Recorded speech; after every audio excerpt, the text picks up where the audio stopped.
Assalamualaikum warahmatullahi wabarakatuh. Apa khabar murid-murid? Kita kembali ber-PDPR setelah bercuti selama 2 minggu. Baiklah, pada hari ini kita akan meneruskan pembelajaran dalam bidang sirah bertajuk Meneladani Sifat Tabligh. Sebagai permulaan, kita ulang semula supaya kamu semua ingat. Apakah maksud tabligh? Tabligh bermaksud menyampaikan. Tabligh merupakan salah satu sifat wajib bagi para Nabi. Para Nabi ada 4 sifat wajib, antaranya siddiq, amanah, tabligh dan fatanah. Dan hari ini kita berbicara tentang sifat tabligh iaitu menyampaikan. Mereka menyampaikan wahyu yang diterima daripada Allah kepada umat mereka. Nabi Muhammad menyampaikan wahyu ataupun ajaran yang diterima daripada Allah untuk disampaikan kepada kita iaitu umat Islam. Nabi Muhammad gigih berdakwah menyampaikan ajaran Islam. Baginda seorang yang sangat gigih tidak berputus asa untuk menyampaikan ajaran Islam sehinggalah pada hari ini kita dapat menerima dan memahami agama Islam. Kita mesti mencontohi sifat tabligh Nabi Muhammad SAW dengan menyampaikan ajaran Islam kepada yang lain. Kita kena contohi sifat Nabi Muhammad untuk menyampaikan. Kita ajar adik kita cara solat. Kita ajar adik kita cara untuk bercakap dengan ibu bapa, bercakap dengan sopan santun. Itu adalah contoh-contoh kita mencontohi sifat tabligh Nabi Muhammad SAW.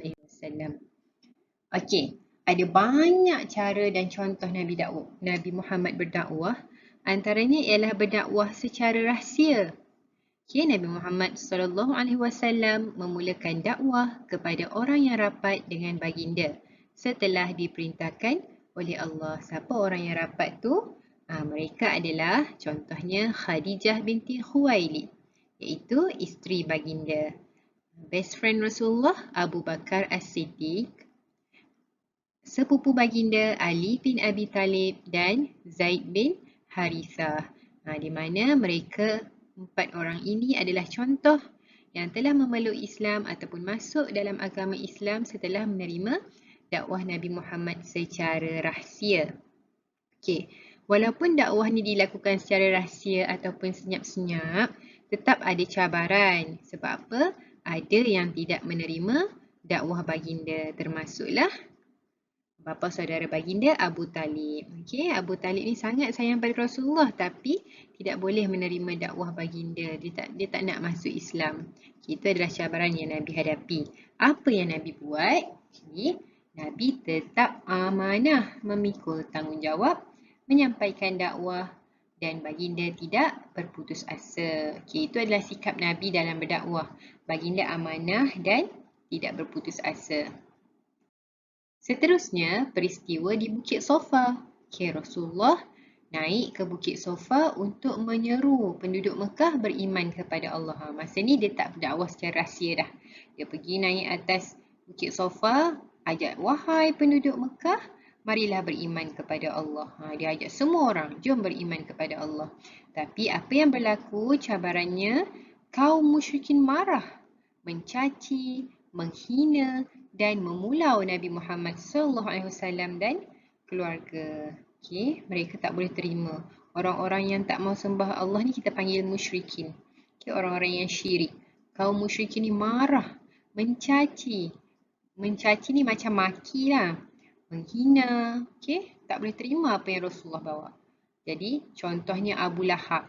Abu Lahab ni bapa saudara Nabi. Walaupun dia bapa saudara tapi dia sangat jahat.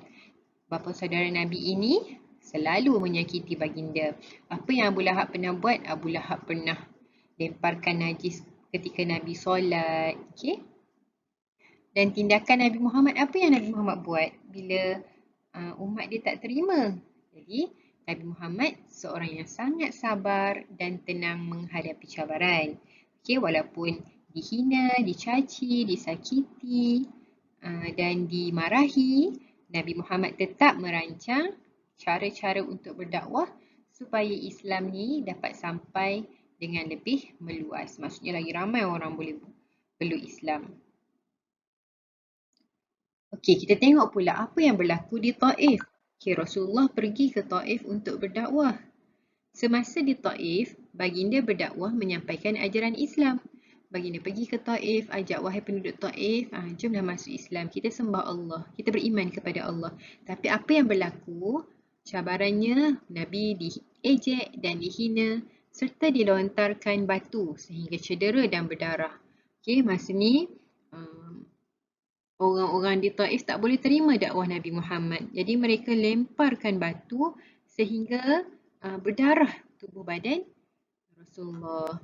Okay, apa yang Nabi Muhammad buat? Nabi Muhammad tetap cekal tabah berdakwah, okay, dan tidak membalas dengan kekerasan. Okay, yang ni Rasulullah tak balas balik pun, tak baling balik buat batu dekat penduduk di Taif. Rasulullah bersabar, okay, dan terus berdakwah.